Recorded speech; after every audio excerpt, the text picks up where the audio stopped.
الحمد لله نحمده ونستعينه ونستغفره ونؤمن به ونتوكل عليه ونعوذ بالله من شرور أنفسنا ومن سيئات أعمالنا من يهده الله فلا مضل له ومن يضلله فلا هادي له ونشهد أن لا إله إلا الله وحده لا شريك له ونشهد أن محمدا عبده ورسوله أرسله بالحق بشيرا ونذيرا وداعيا إلى الله بإذنه وسراجا وقمرا منيرا عما بعد فقد قال الله تعالى في كلامه المجيد وفي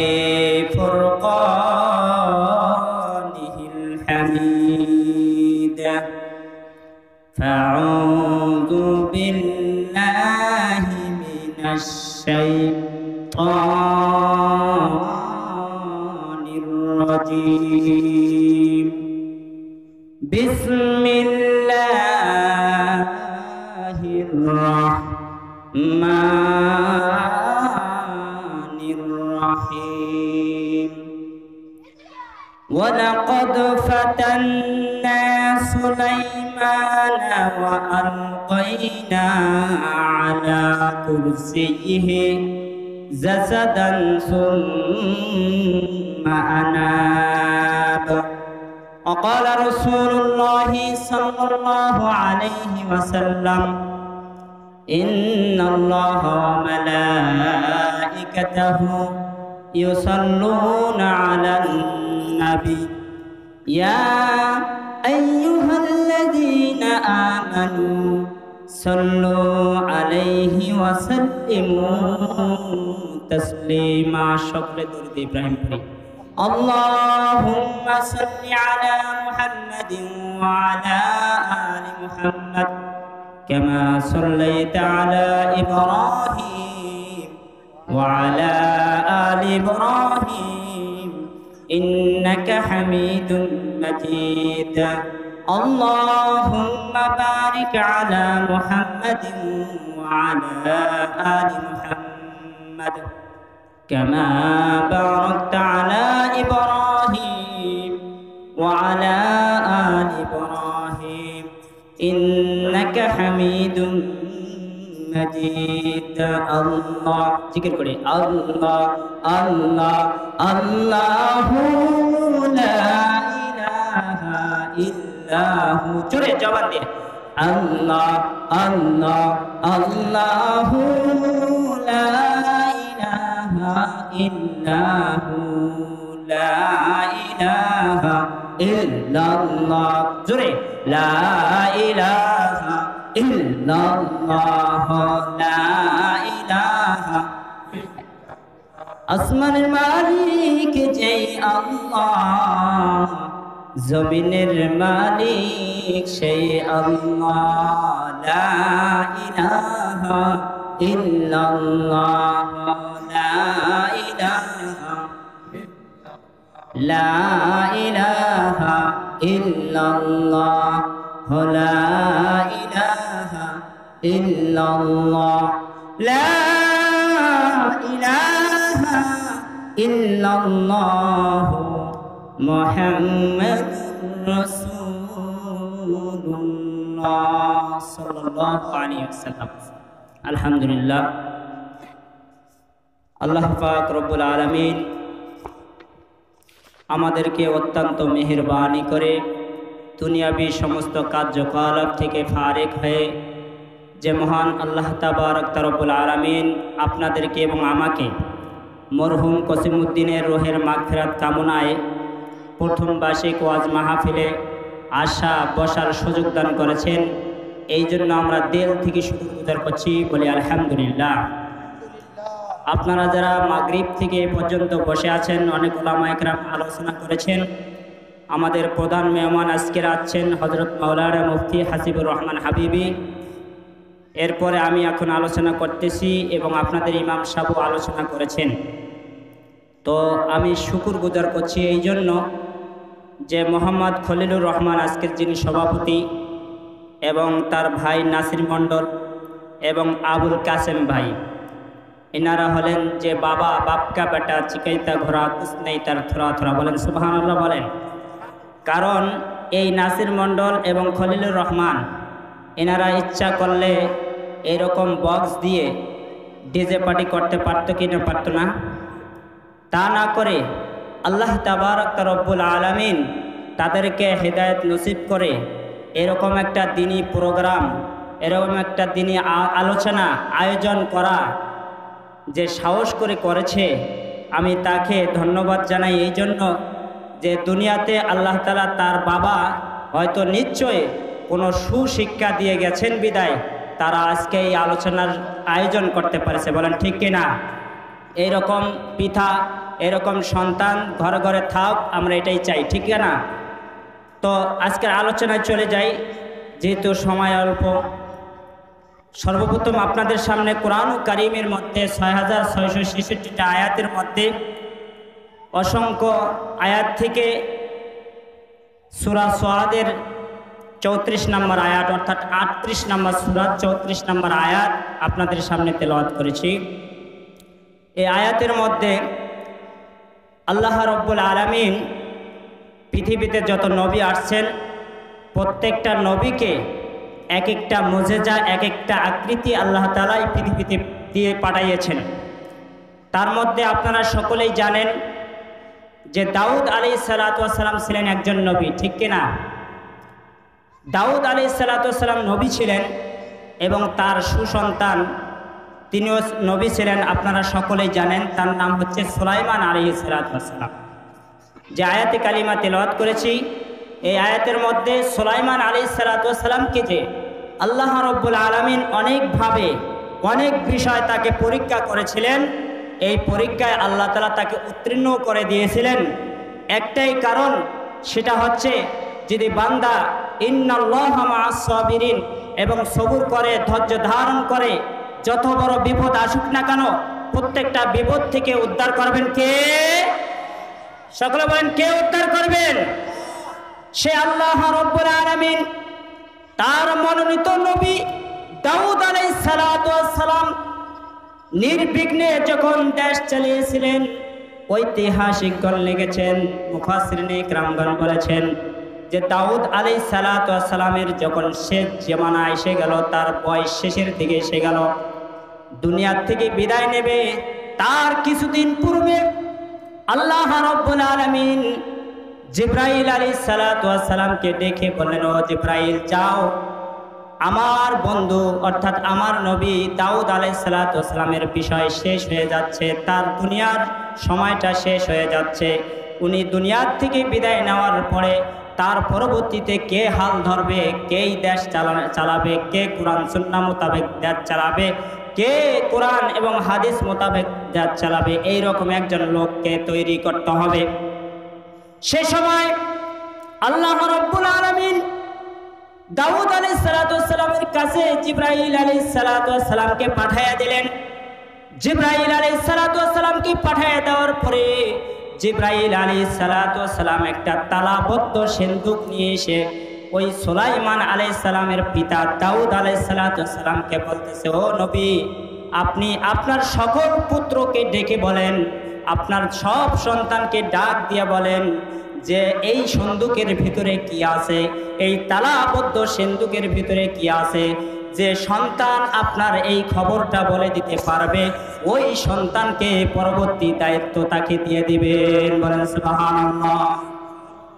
দাউদ আলাইহিস সালাতু ওয়াস সালামকে যখন জিবরাইল আলাইহিস সালাতু ওয়াস সালাম প্রশ্ন করলেন আর বললেন আপনার সন্তানদেরকে ডাক দেন, সকল সন্তানগুলো একত্রিত করলেন, সবাইকে এক করলেন, করার পরে জিব্রাইল আলাইহিস সালাতু ওয়াস সালামের পরামর্শ ক্রমে দাউদ আলাইহিস সালাতু ওয়াস সালাম যখন প্রশ্ন করতে শুরু করলেন, সর্বপ্রথম তার কনিষ্ঠ পুত্র সুলাইমান তিনি শুধু বলে দিতে পারলেন যে এই সন্দুকের ভিতরে কি আছে। বলেন সুবহানাল্লাহ। এই সন্দুকের ভিতরে কি আছে সুলাইমানই শুধু বলে দিতে পারলেন, আর বাকি সন্তান বলতে পারেন নাই। কারণ সুলাইমান আলাইহিস সালাতু ওয়াস সালাম এমন একজন নবী ছিলেন, তার পিতা মৃত্যুবরণ করার পর তিনি যে নবী ছিলেন, শুধু মানুষের নবী নয়, উনি শুধু মানুষের ভাষা নয়, পৃথিবীর যত জীব জন্তু পশু পাখি সব কিছুর ভাষা বোঝার ক্ষমতা আল্লাহ রাব্বুল আলামিন এই সুলাইমান আলাইহিস সালাতু ওয়াস সালামকে দিয়ে দিয়েছে। বলেন সুবহানাল্লাহ। বলুন, এখানে আমরা যদি 10 জন লোক ভালো থাকি, একজন লোক যদি বোবা থাকে, তার জবানটা যদি নরম হয়ে যায়, তার জবান থেকে যদি কোনো কথা না বলে, তার কথাটা যদি স্পষ্ট না হয়, বলুন তো তার কথা বোঝার মতো আমাদের কঠিন হইবে কি হইবে না? কিন্তু আল্লাহ রাব্বুল আলামিন সুলাইমান আলাইহিস সালাতু ওয়াস সালামকে এমন হিকমত দান করেছেন, এমন জ্ঞান দান করেছেন, এমন বুদ্ধি দান করেছেন, শত শত মাইল পানির নিচে, শত শত মাইল মাটির নিচে, ওখান থেকে কে কোন ভাষায় কথা বলে, জিন কিভাবে চলে, পাখি কিভাবে চলে, সকল ভাষার ক্ষমতা আল্লাহ তাআলা তাকে দিয়ে দিয়েছে। সুলাইমান আলাইহিস সালাতু ওয়াস সালাম শুধু ভাষায় বুঝেন না, এমন তো অবস্থায় দাউদ আলাইহিস সালাতু ওয়াস সালাম দুনিয়ার থেকে যখন বিদায় হয়ে গেলেন, ইন্তেকাল হয়ে গেলেন, ইন্তেকাল হওয়ার আগে দাউদ আলাইহিস সালাতু ওয়াস সালাম তাকে ওই যে জিব্রাইল আলাইহিস সালাতু ওয়াস সালামের মাধ্যমে, অর্থাৎ জিব্রাইল আলাইহিস সালাতু ওয়াস সালামের পরামর্শ ক্রমে দাউদ আলাইহিস সালাতু ওয়াস সালাম যখন প্রশ্ন করেছিলেন এই সন্দুকের ভিতরে কি, তখন সুলাইমান আলাইহিস সালাতু ওয়াস সালাম এক বাক্যে বলে দিলেন, এই সন্দুকের ভিতরে একটা আংটি ছিল। কি ছিল? আংটি। আচ্ছা বলেন তো, একটা তালাবদ্ধ যদি একটা সিন্ধুক এনে দেওয়া হয়, আপনাকে যদি এখানে যারা আছি যদি জিজ্ঞাসা করা হয়, বলেন তো এখানে কি আছে, আমরা বলতে পারবো? কিন্তু তালাবদ্ধ উনি জানতেন না। জিব্রাইল আলাইহিস সালাতু ওয়াস সালাম এটাই প্রশ্ন করলেন, অর্থাৎ দাউদ আলাইহিস সালাতু ওয়াস সালামকে বুঝায় দিলেন যে সন্তান আপনার বলতে পারবে এই সন্দুকের ভিতরে কি আছে, ওই সন্তানকে আপনি পরবর্তী নবী হিসাবে দায়িত্ব দিয়ে দিবেন। তো বলে দিতে পারলো সুলাইমান আলাইহিস সালাম যে এখানে একটা আংটি ছিল। সে আংটিটা কি আংটি? এই আংটিটার মধ্যে অনেক মুজিজা। আল্লাহ রাব্বুল আলামিন বলেন যে এই আংটি যে পরিধান করে, এই আংটি যে পরিধান করবে, আংটি পরিধান করার সাথে সাথে যত জীব জন্তু আছে, জিন আছে, পোকামাকড় আছে, যত মানুষ আছে, সমস্ত মানুষগুলো তার অধীনস্থ চলে যাবে। এরকম ধারণ ক্ষমতা এই আংটির ভিতরে আছে। অর্থাৎ এই আংটিটা হচ্ছে ইসমে আজম। এই আংটির ভিতরে অনেক মুজিজা রয়েছে। তো আল্লাহ রাব্বুল আলামিন তার নবীকে জানিয়ে দিলেন, ও দাউদ আলাইহিস সালাম, আপনি যখন শেষ হয়ে যাবেন, আপনার হায়াত শেষ হয়ে যাবে, পরবর্তীতে আপনার এই সন্তানকে কি করা হবে? নবী হিসাবে বানানো হবে। এই সন্তানকে আপনি দায়িত্ব দেওয়া হবে। তিনি জীবিত থাকা অবস্থায় তার সন্তান অর্থাৎ সুলাইমান আলাইহিস সালাতু ওয়াস সালামের মাথায় তাজ পরিয়ে দেওয়া হলো এবং তাকে সেই রাজত্ব, সেই সিংহাসন দেওয়া হলো, যে সিংহাসনে দাউদ আলাইহিস সালাতু ওয়াস সালাম দেশ শাসন করেছে এবং দিন প্রতিষ্ঠার জন্য সময় ব্যয় করেছে। সেই দাউদ আলাইহিস সালাতু ওয়াস সালাম তার পরবর্তী দায়িত্ব সুলাইমান আলাইহিস সালাতু ওয়াস সালামকে শুধু দিয়েছে, অর্থাৎ তার মাথার মুকুটটাও দিয়েছে এবং মাথার মুকুটের সাথে সাথে আংটিটাও পরিয়ে দিয়েছে। পরিয়ে দেওয়ার পর যখন দাউদ আলাইহিস সালাতু ওয়াস সালাম দুনিয়া থেকে চলে গেছেন, এরপরে দেশ চালাচ্ছেন সুলাইমান আলাইহিস সালাতু ওয়াস সালাম। সিংহাসনে বসে সুলাইমান আলাইহিস সালাতু ওয়াস সালাম সুন্দরভাবে দেশ পরিচালনা করছেন। শুধু দেশই পরিচালনা করেন নাই, তাওহীদ, রিসালাত, দিন প্রতিষ্ঠার স্বার্থে দিন রাত অনর্গল সব সময় তিনি কি করে গেছেন? এই চেষ্টা করে গেছেন। এই চেষ্টা করে সুলাইমান আলাইহিস সালাতু ওয়াস সালাম সেই সিংহাসনে বসে যখন দেশ সুন্দরভাবে পরিচালনা করছেন এবং দিন প্রতিষ্ঠা করার জন্য সুন্দরভাবে দাওয়াতের কাজ চালু করছেন, তখনই জিন নামে ছকরা নামে এক জিন, তার এইটা সহ্য হলো না। কিভাবে? সুলাইমান আলাইহিস সালাতু ওয়াস সালাম যখন বাইতুল খালায় যাইতেন, অর্থাৎ বলেন তো আমরা এখানে যারা আছি প্রস্রাব পায়খানা করি কি করি না? হাজত আছে কি আছে না? সুলাইমান আলাইহিস সালাম একজন নবী ছিলেন, তিনিও একজন আমাদের মতো বাথরুমে যান, খাবার খান, সব কিছু তিনি করেন। কিন্তু ওই যে ইসমে আজম আংটিটা যে ওনার হাতে পরিধান করা ছিল, এই আংটিটা নিয়ে তো এই ইস্তেঞ্জায় যাওয়া যাবে না, বাথরুম টয়লেটে যাওয়া যাবে না। এই জন্য 6 জিনিস নিয়ে ইস্তেঞ্জা যাওয়া নিষেধ, এটা রাসূল বলে গিয়েছেন। 6 জিনিসের মধ্যে একটা হলো আল্লাহ তাআলার নাম। বলেন আল্লাহ তাআলার নাম, বলেন আল্লাহ তাআলার নাম, নবীগণের নাম, ফেরেশতাগণের নাম, কোরআনের আয়াত, হাদিসের টুকরা, দোয়া কালাম লিখিত বা অঙ্গিত, এই সমস্ত জিনিস ইসমে আজম আল্লাহর ক্ষুধার্ত নাম নিয়ে টয়লেটে যাওয়া যাবে না, বাথরুমে যাওয়া যাবে না, অর্থাৎ প্রসাবখানায় যাওয়া যাবে না। এটা করেছিলেন সুলাইমান আলাইহিস সালাম। অর্থাৎ তার আংটির মধ্যে যে ইসমে আজম লেখা ছিল, এই কারণে তিনি যখন বাইতুল খালায় যাবেন, অর্থাৎ বাথরুমকে বাইতুল খালা বলা হয় আরবি শব্দ, অর্থাৎ বাইতুল খালায় যখন যাইতেন, তার প্রধানমন্ত্রী বাদী, অর্থাৎ তার নাম হচ্ছে আসব, ওনার কাছে আংটিটা রেখে যাইতেন। আবার বাইতুল খালার কাজ শেষ করে আবার ওটা পরিধান করে আবার সিংহাসনে যাইতেন। এইভাবে নির্বিঘ্নে যখন তিনি পরিচালনা করছেন, দেশ পরিচালনা করছেন, তাওহীদ রিসালাত দ্বীনের কাজ করছেন, তখন ছকরা নামে জিন এর সহ্য হলো না। অথচ জিনেরও বাদশাহ তিনি সুলাইমান, অথচ জিন তার কথা শুনত। সুলাইমানের এই কাণ্ড কীর্তি দেখে, সুলাইমানের এই সমস্ত কার্যকলাপ দেখে ছকরা নামের জিন সহ হলো না, এই তো হিংসা শুরু করে দিল, শত্রামি শুরু করে দিল। কিভাবে? যখন বাইতুল খালা যাইতেন, ইসমে আজম আংটিটার খুলে তার বাদির কাছে রেখে যখন টয়লেটে যাইতেন, তখন ছকরা নামে জিন এসে তার বাদিকে বললেন, আমি সুলাইমান, আমাকে আংটিটা দিয়ে দাও। আংটিটা যখন ছকরা জিন পরিধান করেছে, আর এই আংটি পরিধান করার সাথে সাথে ছকরা নামে জিন সুলাইমানের রূপ ধারণ হয়ে গেছে। আংটিটা যখন পরিধান করেছে ছকরা নামে জিন, তখন কি হয়েছে? সুলাইমানের আকৃতি ধারণ হয়ে গেছে। সমস্ত চেহারা, সুলাইমান যেভাবে দেশ চালায়, যেভাবে কথা বলে, যেভাবে হাঁটে, সেই সব কিছু সে দেখতে পাচ্ছে। যার কাছে আংটিটা ছিল সে সব দেখতে পাচ্ছে। ইতিমধ্যে যখন ছকরা নামে জিন আংটি পরিধান করে যখন সিংহাসনে বসেছে, সিংহাসনে বসার সাথে সাথে ওখানকার যত লোক আছে সমস্ত তার রুজু হয়ে গেছে। যেমন নাকি আপনি আমার বক্তব্য শুনতেছেন, এরকম ওই সিংহাসনে বসে যখন ছকরা নামে জিন দখল করে বসে আছে, তখন তিনি যা বলে তাই শ্রোতারা করে, তিনি যা না করে সেটাই শ্রোতারা করে না। এমন তো অবস্থায় যখন এইরকম রূপ ধারণ করলো, এরপরে সুলাইমান আলাইহিস সালাতু ওয়াস সালাম এসে তার বাদীর কাছে বলতেছে, আমাকে আংটি দাও। বলুন তো আংটি কার কাছে গেছে? ছকরা নামে জিন। মনে রাখবেন, ছকরা নামে জিন পরিধান করেছে। এখন বাদী বলছে, আমি তো সুলাইমানকে আংটি দিয়ে দিছি। আংটি কি সুলাইমানকে দিছে? আংটি তো সুলাইমানকে দেয় নাই। সুলাইমান আলাইহিস সালাতু ওয়াস সালাম একটু চিন্তা করে দেখলেন, না রে, আমার সিংহাসনে ছকরা নামে জিন দখল করে বসে আছে, আমাকে তো তারা চিনতে পারছে না, অর্থাৎ বাদী তাকে চিনতে পারছে না।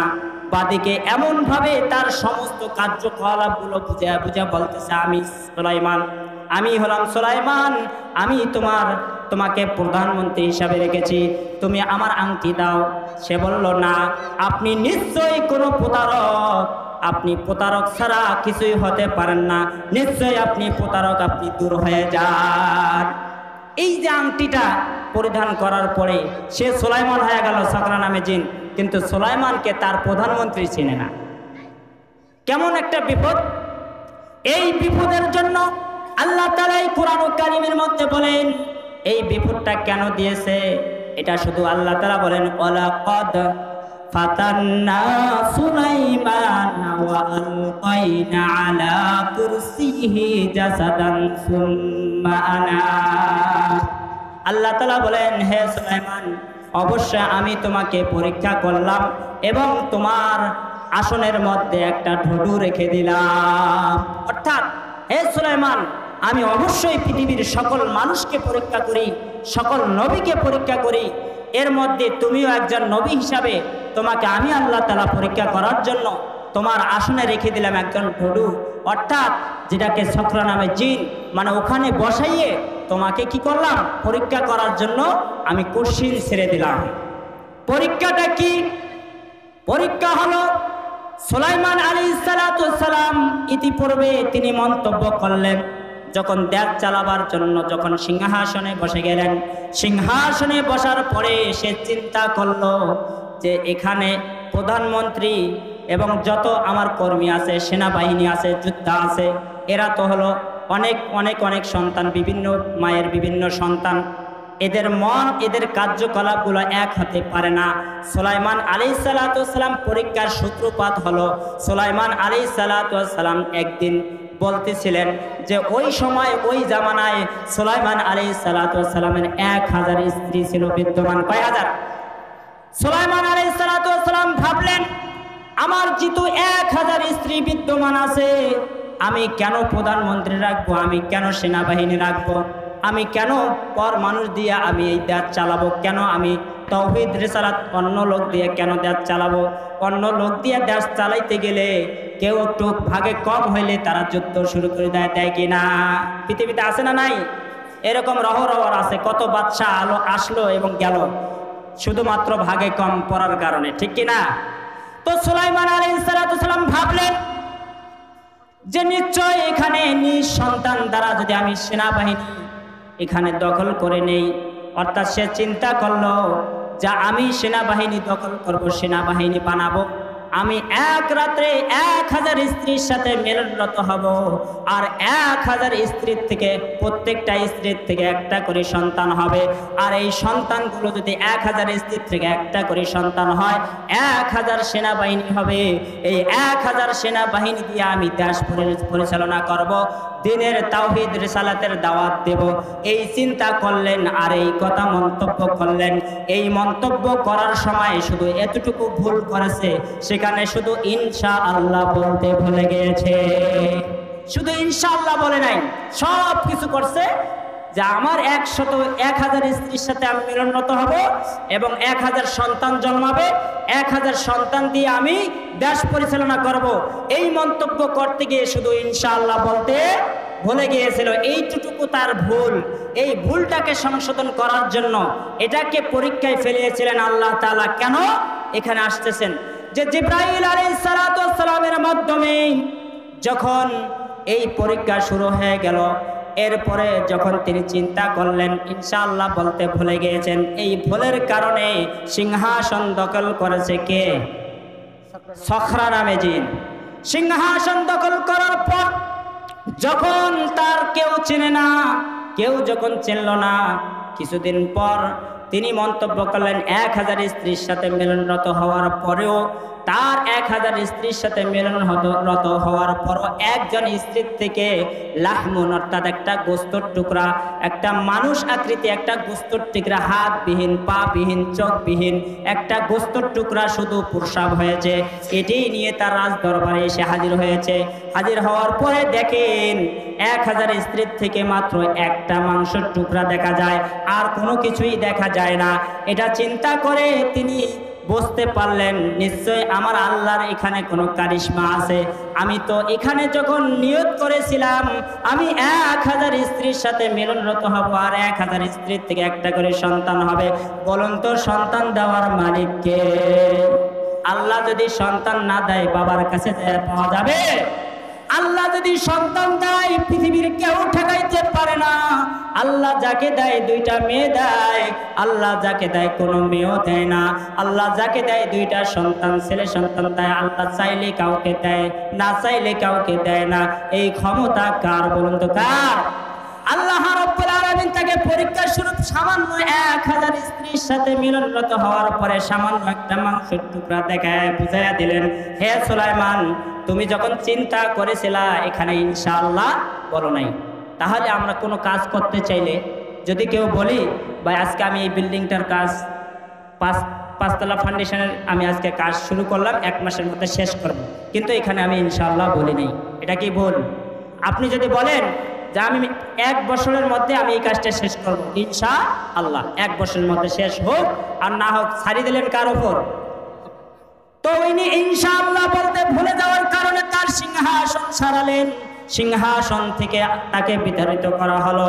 তার দলের লোকেরাও চেনে না, তার আত্মীয় স্বজন চেনে না, স্ত্রীরাও চেনে না। এমন তো অবস্থায় তিনি নিরাশ হয়ে গেলেন, দেশের বাইরে এমন একটা জায়গায় গেলেন।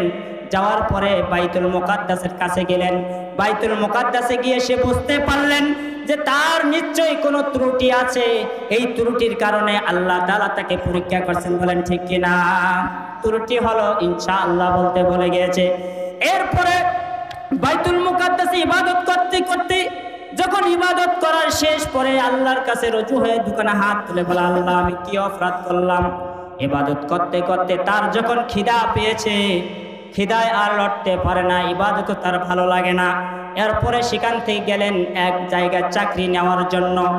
যিনি ছিলেন বাদশাহ, এখন চাকরি নেওয়ার জন্য যায়। এই ক্ষমতা, এই দৃশ্য দেখাচ্ছেন কে? জোরে বলেন, কে দেখাচ্ছেন? অনেকে আমাদের এখানে অনেকে কোটিপতি আছে, আবার দেখবেন সে গাছতলাও থাকে, থাকে কি থাকে না? এটাকে বিশ্বাস করার নাম হলো ঈমান। আল্লাহ উপরেও নিতে পারে, নিচেও নিতে পারে। যে একজন বাদশাহ, যার কথায় পশু পাখি জীব জন্তু জিন বাতাস সবকিছু তার কথা শুনতেন, এখন তাকে কেউ চেনে না। এই ক্ষমতা দিয়ে আল্লাহ তাআলা এটাকে পরীক্ষা করলেন। এরপরে সুলাইমান আলাইহিস সালাম খিদার জন্য, চাকরি খোঁজার জন্য যাচ্ছেন, কিন্তু কেউ তাকে চাকরি দেয় না। যাইতে যাইতে যাইতে যেতে এক নদীর কিনারে গেলেন। যা দেখে সেখানে কিছু জেলে মাছ ধরার কাজ করছে। সেখানে গিয়ে যা বললেন, ও ভাই আমাকে খিদা পেয়েছে, আমি তোমাদের কাছে সারাদিন কাজ করব, কাজের বিনিময়ে আমাকে কিছু খাবার দেবেন, যে খাবার আল্লাহ সবাইকে খাওয়ায়। বলুন তো, একজন নবী হয়েও মানুষের কাছে খাবার চায়, কারণ হলো একটা ভুলের কারণ। ভুল কয়টা? 10টা। আমরা তো কত ভুল করে ফেলি। তো সুলাইমান আলাইহিস সালাম ওই জেলেদেরকে বলতেছে, ও ভাই আপনারা কি আমাকে চাকরিতে নেবেন নাকি কাজে সহযোগিতা করবেন নাকি? আমি আপনাদের সাথে কাজ করব। জেলেরা বলল, ঠিক আছে, আপনি আমাদের সাথে কাজ করতে পারবেন, তবে শর্ত হলো সারাদিন আমাদের সাথে মাছ ধরবেন, সারাদিন কাজ করবেন, সন্ধ্যাবেলা তোমার কাজের বিনিময়ে তুমি 2টা মাছ পাবে। কাজের বিনিময়ে মজুরি স্বরূপ 2টা মাছ পাবে। সুলাইমান আলাইহিস সালাম তার পেটে ক্ষুধা, এবং তিনি এই চিন্তায় করলেন, নিশ্চয় আমি যদি এই কাজে রাজি না হয়ে যাই তাহলে তো পেটে ক্ষুধা থাকবে। তারপরও তিনি রাজি হয়ে গেলেন। কি হলেন? রাজি হয়ে গেলেন। ঠিক আছে ভাই, আমি সারাদিন আপনারা যা বলবেন তাই করব, আপনাদের সাথে থাকবো। ঠিক আছে, আপনাদের কথায় রইল। সারাদিন তিনি বেচারা মাছ ধরার কাজ করলেন, জেলে হয়ে গেলেন। আল্লাহ জেলে বানাইল নবীকে। দেখেন একটা ভুল, জেলে বানাইলেন। সারাদিন মাছ ধরার পরে মজুরি স্বরূপ 2টা মাছ পাইলেন। কয়টা মাছ? 2টা মাছ পাইলেন। 2টা মাছ, একটা মাছ বাজারে গিয়ে বিক্রি করলেন, বিক্রি করে রুটি কিনে আনলেন। আর একটা মাছ সে নিজে ভুনা করে এই রুটি দিয়ে খাবেন। খাওয়ার পরে সারাদিন মজুরি স্বরূপ 2টা মাছ পাওয়ার পরে একটা মাছ বিক্রি করে রুটি কিনলেন, আর একটা মাছ ভুনা করলেন, আর এই রুটি দিয়ে ভুনা মাছ খাওয়া শুরু করলেন। খাইতে খাইতে তার তৃপ্তি সহকারে খাবার হয়ে গেছে। খাবার শেষ, বাকি উদ্যতন খাবারটুকু ওই জায়গার গরিবদের কাছে বিলিয়ে দিলেন। বলেন সুবহানাল্লাহ। আর বর্তমান আমাদের 1 মাসের খাবার মজুদ, এরপরও আমরা বলি আমার খাবার নাই, চাকরি নাই, বিক্রি নাই, আমরা টেনশন করি। তার কোনো চাকরি নাই, সারাদিন কাজ করে 2টা মাছ পাইলো মজুরি স্বরূপ, একটা বিক্রি করে সে রুটি কিনলো, আর একটা ভুনা করে খাইলো। উদ্যতন খাবার মানুষের কাছে বিলিয়ে দিলেন। এর নাম হলো নবী। এর নাম কি? আর বর্তমান আমরা অনেক আছে, এক ভাইয়ের আছে, আরেক ভাই চাইলে আমার নাই, না বললে নাই, বললে যে নাই হয়ে যায়, এটা আমরা বুঝি না।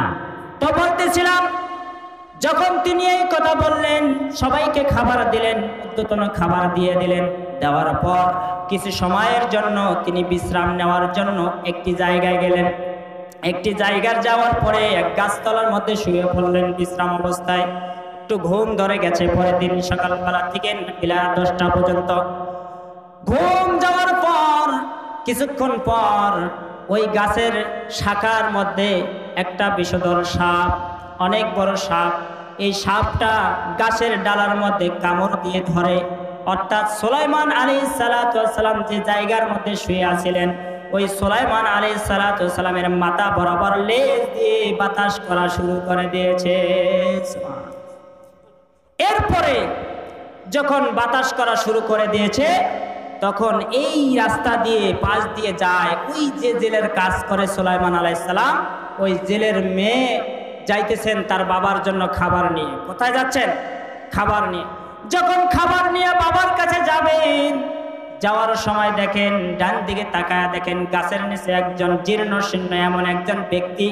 আল্লাহ তাআলা তার চেহারা এত নূরে নূরান্বিত করে দিয়েছে, নূরে নূরান্বিত করার কারণে তার চেহারাটা ঝমক দিয়ে উঠেছে। ঝমক দেওয়ার কারণে তার মেয়ের এই সুলাইমান আলাইহিস সালাতু ওয়াস সালামের পছন্দ হয়ে গেছে। সুলাইমান আলাইহিস সালামের পছন্দ হয়ে গেছে। যখন পছন্দ হয়ে গেছে, তখন তার মেয়ে এসে তার বাবাকে বলছে, এখানে বসেন, তার বাবাকে বলতেছেন, বাবা, আমার তো একজন আল্লাহর গোলাম দেখেছি, আমি জীবনে কোনোদিন এইরকম লোক দেখি নাই। ও বাবা, আমার এই লোকটাকে আমার পছন্দ হয়েছে। আমার একটা শর্ত হলো, তোমার প্রতিদিন খাবার আমি বিতরণ করব, খাবার নিয়ে আসবো। শর্ত হলো, ওই যে গাছতলায় দেখলাম সাপে যে লোকটাকে বাতাস করে, এই লোকটা যেমন তেমন লোক নয়, এই লোকটা আমার কাছে নিয়ে আসেন, এই লোকটা দিয়ে আমাকে বিবাহ দেন, আমি তাকে স্বামী হিসাবে গ্রহণ করে নেব। বলেন সুবহানাল্লাহ। গ্রহণ করার আগে সখরা নামে জিন এখনো পরিচালনা করছেন। এর মধ্যে আসব নামে জিন, সে ছিল একটু বুদ্ধিমান, অর্থাৎ সুলাইমান আলাইহিস সালাতু ওয়াস সালামের প্রধানমন্ত্রী। সুলাইমান আলাইহিস সালাতু ওয়াস সালামের প্রধানমন্ত্রী চিন্তা করলো, আহারে, এ যদি সুলাইমান হতো তাহলে তো ইস্তেঞ্জায় যাইতো, আমার কাছে আংটি দিয়ে যেত, এর কাজের কেন ভুল নাই? এ তো 40 দিন যাবত সেখানে দেশ পরিচালনা করছে সখরা জিন, কিন্তু একটুও তার ভুল নাই, সিংহাসন থেকে নামে না। তার সন্দেহ আসে। যখন তার সন্দেহ এসে গেল, আসব নামে জিন কি করলেন, সাথে সাথে 22 জন কারীকে ডাক দিলেন এবং তাওরাত কিতাবের লোকদেরকে ডাক দিলেন। ডাক দেওয়ার পরে কোরআন তেলাওয়াত শুরু করলেন, তাওরাত কিতাবের বাণী তেলাওয়াত করা শুরু করলেন। তেলাওয়াত করতে গিয়ে যখন তেলাওয়াত করা শুরু করে দিয়েছে, সখরা নামে জিন সাথে সাথে সিংহাসন থাকতে পারে নাই, সিংহাসন থেকে উঠতে বাধ্য হয়ে গেছে। বলেন সুবহানাল্লাহ। সিংহাসন থেকে উঠে এমন ভাবে একটা দৌড় মেরেছে, দৌড় মেরে এমন একটি জায়গায় গেছে, যাওয়ার পরে ওই যে সুলাইমান আলাইহিস সালাম যেখানে শুয়ে আছে, সেই নদীতে সুলাইমান আলাইহিস সালাম যে নদীতে মাছ ধরেছে, ওই নদীতে আংটিটা সখরা নামে জিন নিক্ষেপ করে দিয়ে চলে গেছে। বলেন সুবহানাল্লাহ। যখন আংটিটা নদীতে সখরা নামে জিন ফেলে নিক্ষেপ করে দিয়েছে, সখরা নামে জিন নিক্ষেপ করার সাথে সাথে সুলাইমান আলাইহিস সালামের দৃশ্যমানগুলো আস্তে আস্তে প্রকাশ পাচ্ছে। বলেন সুবহানাল্লাহ। পরের দিন সুলাইমান আলাইহিস সালামের কাছে জেলের মেয়ের বিবাহ হলো, আবদ্ধ হলো। বিবাহ আবদ্ধ হওয়ার পর পরের দিন সুলাইমান আলাইহিস সালাম তখন পরের দিন সকালবেলা যখন ফজরের নামাজ পড়ে সিজদায় পড়ে আমল করা শুরু করছেন, হঠাৎ করে জেলে অর্থাৎ একটা মাছ এনে তার কন্যাকে দিয়েছেন, মা যাও এই মাছটা নিয়ে যে কাটো, রান্না করো। এই মাছ রান্না করার পর ভুনা করে জামাইকে খাও, তুমিও খাও, সবাই যেন খাইতে পারে।